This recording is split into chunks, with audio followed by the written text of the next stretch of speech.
Kamu suka yang begini atau suka yang begitu? Kalau yang ini suka.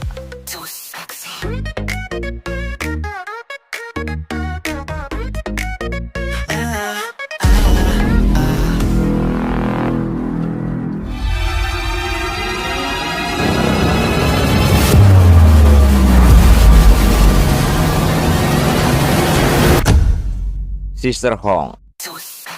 Bukti semua tipe ada selera pasarnya. Sister Hong yang juga dikenal sebagai Uncle Red, laki-laki dari Nanjing, China, tiba-tiba populer di Maret 2025 ini.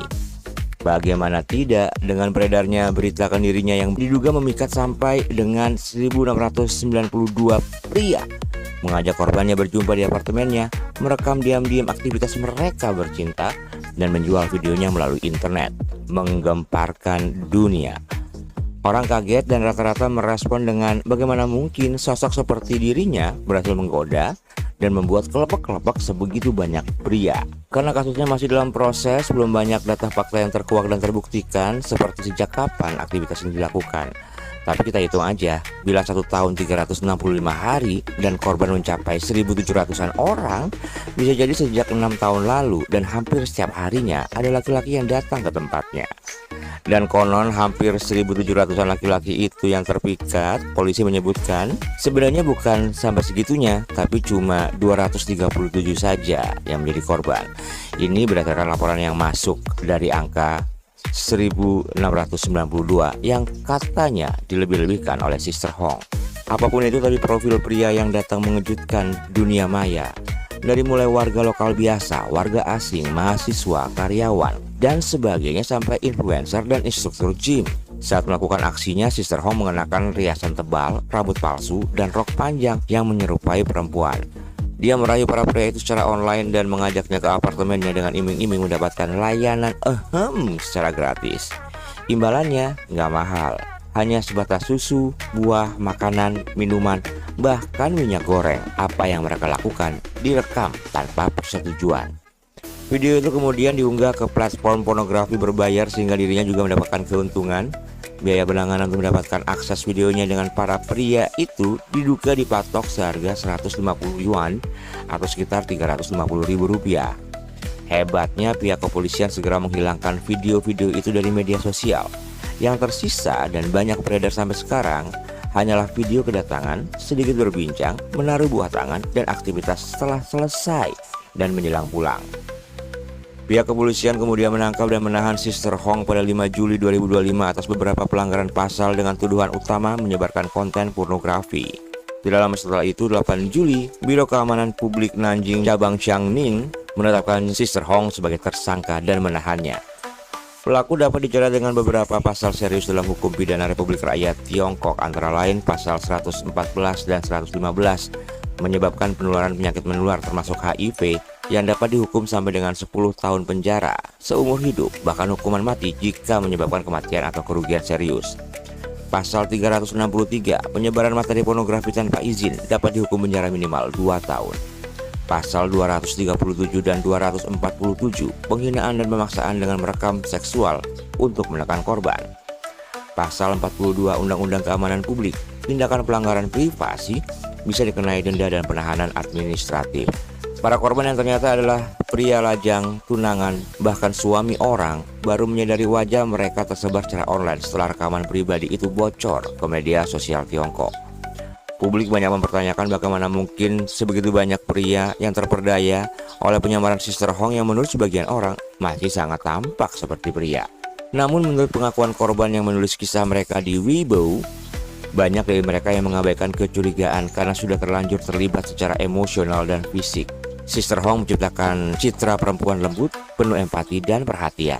Laporan media menyebutkan bahwa sejumlah korban terdiagnosis HIV setelah berhubungan seksual dengan Sister Hong, walaupun belum ada konfirmasi resmi apakah dia sendiri mengidap penyakit menular seksual itu. Dikabarkan merespon kepanikan warga yang meluas, Pusat Pengendalian dan Pencegahan Penyakit Nanjing membuka layanan tes kesehatan gratis termasuk screening HIV dan mendukung psikologis bagi siapapun yang merasa pernah menjadi korban atau beresiko.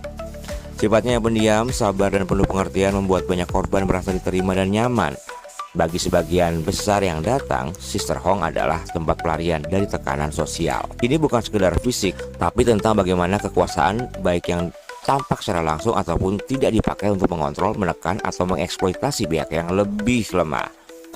Relasi kuasa dalam kasus Sister Hong adalah jelas, di mana dia punya power atas umur yang lebih tua dari para korban dan juga memahami apa yang dibutuhkan korban, misalnya kenyamanan secara psikologis dan kepuasan seksual. Dasar itu digunakan untuk menarik kepercayaan korban dengan bujuk rayu, tidak ada ikatan khusus, dan biaya low cost ketika melakukan hubungan seksual. Secara tidak langsung ada ketidaksetaraan yang dibangun lewat kebohongan identitas dan manipulasi bahasa. Lebih dari sekedar skandal penipuan seksual, kasus ini membawa kekhawatiran besar masyarakat tentang kesehatan. Korban kekerasan seksual hampir selalu mengalami depresi, bukan sebagai gangguan sekunder, tetapi sebagai bagian dari jenis PTSD khusus. Korban juga bisa mengalami peradangan ringan jangka panjang yang dapat mempercepat penuaan. Dibuktikan dengan keausan telomer atau struktur yang bertanggung jawab untuk membuat DNA stabil, yang merupakan penanda penuaan sel. Selain menanggung rasa sakit sebagai korban, para penyintas juga sering merasa bersalah dan malu.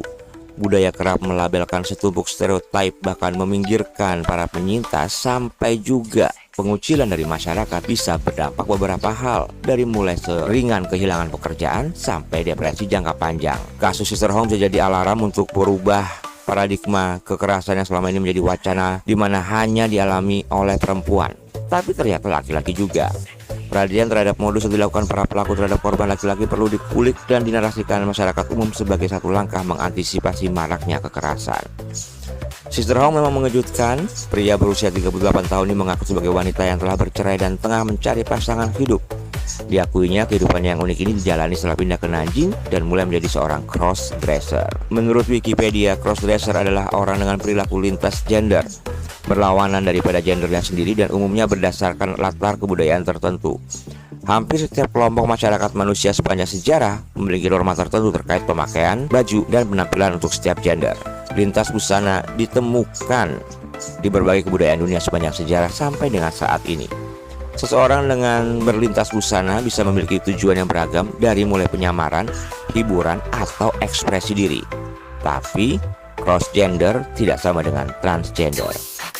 Para korban tidak semua tahu kalau Sister Hong adalah pria yang menyamar sebagai wanita, tapi beberapa pria telah mengetahui identitas Sister Hong sebagai seorang pria crossdresser, namun tetap saja mau bertemu kembali.